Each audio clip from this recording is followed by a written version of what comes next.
सल्लागारामार्फत आता सर्वजण शांत राहा.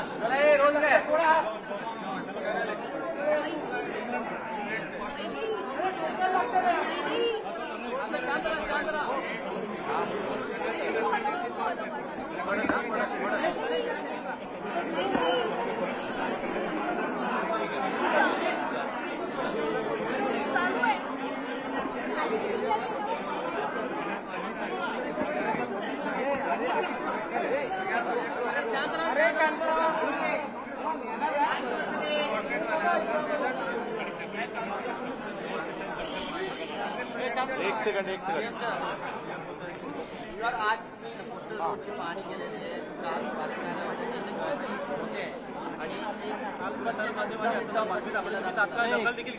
काल जेव्हा या कोस्टल टनेलमध्ये पाणी लिकेज होतंय अशी बातमी आल्यानंतर मी तात्काळ आयुक्त गगराणी यांना फोन केला होता आणि त्यांनी तात्काळ आपले अमित सैनी या प्रोजेक्टचे प्रमुख अतिरिक्त आयुक्त आणि LNTची टीम पाठवली होती आणि आज मी स्वतः या ठिकाणी आलो आहे. काही जोडण्या ज्या आहेत हे जॉईंट आहेत, हे जॉईंटमध्ये लिकेज आहे, 2-3 जॉईंटमध्ये लिकेज आहेत आणि त्यामुळे याची ओल इतर ठिकाणी देखील पसरलेली आहे. यामध्ये या टनेल एक्सपर्टचे जे स्कॉटलंडचे जॉन म्हणून आहे तेही भेटले. आता त्यांचंही म्हणणं आहे की पूर्णपणे याच्यामध्ये स्ट्रक्चरल जे मेन स्ट्रक्चर आहे त्याला कुठलाही धोका नाही आहे. हा जॉईंटमध्ये जे आहे त्या जॉईंटमध्ये लिकेज आहे, जे आपण एक्सपान्शनचे जॉईंट आहे ते, आणि त्यामध्ये आपल्याला इंजेक्शनद्वारे हे आता 2-3 जॉईंटमध्ये पाणी लिकेज होत असलं तरी मी सूचना केलेल्या आहेत. जेवढे 25 जॉईंट आहेत, इकडे 25 जॉईंट आहेत आणि तिकडे 25 जॉईंट आहेत, या सर्व 25 जॉईंटवर ही प्रक्रिया केली पाहिजे. इंजेक्शनद्वारे पॉलिमर ग्राउटिंग हे केलं जाईल अशा प्रकारचं जॉन यांनी सांगितलेलं आहे. आणि त्यामुळे या विशिष्ट कामासाठी विशिष्ट टेक्नॉलॉजीचा वापर या ठिकाणी केला जाईल आणि त्यामध्ये जे आणखी यामध्ये जे एक्सपर्ट आहेत त्यांचे देखील यामध्ये सजेशन घेतल्या जातील आणि पूर्णपणे याचा कायमस्वरूपी परमनंट हे याच्यावर सोल्युशन काढलं पाहिजे. टेम्पररी सोल्युशन होणार नाही, परमनंट सोल्युशन यामध्ये काढू आणि जेणेकरून कुठल्याही नागरिकांना त्रास होणार नाही.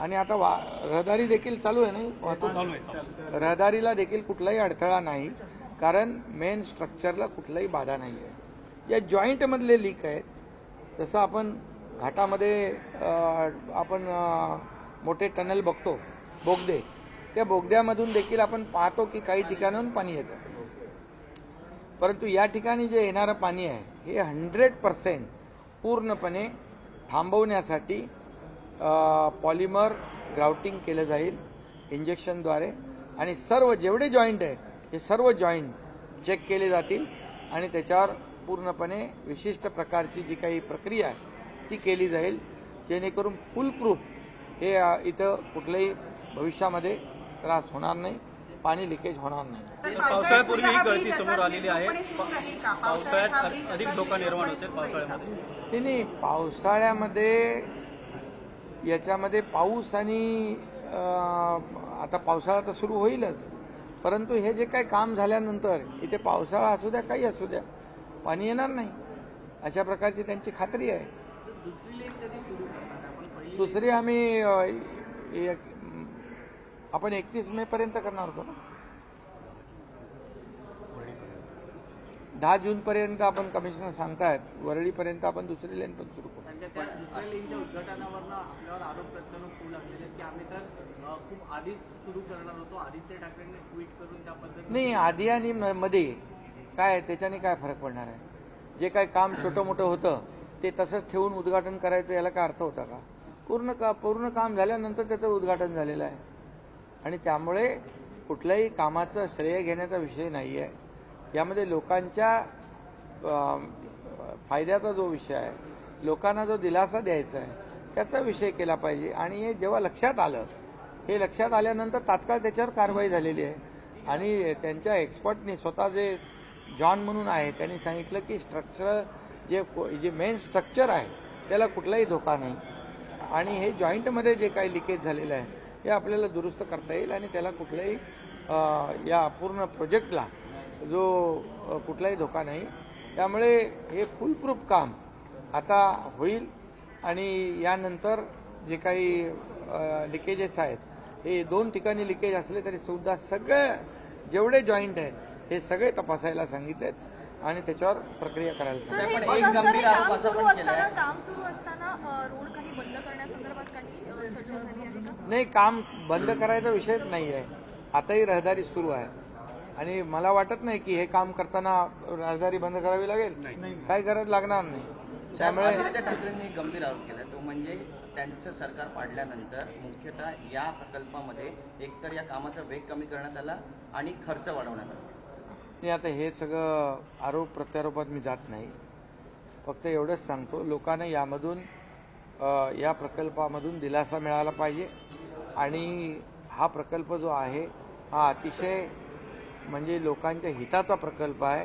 याच्यावर अनेक लोकांनी अमिताभ बच्चन सारख्या लोकांनी देखील ट्विट केलेला आहे आणि हा प्रकल्प कुठेही वादातीत होऊ नये अशा प्रकारचं माझं मत आहे. हा लोकांसाठी खुला राहील आणि हे जे काही छोटे छोटे प्रॉब्लेम आहेत झालेले ते पूर्णपणे फुलप्रूफ दुरुस्त होतील. सर, एक राजकीय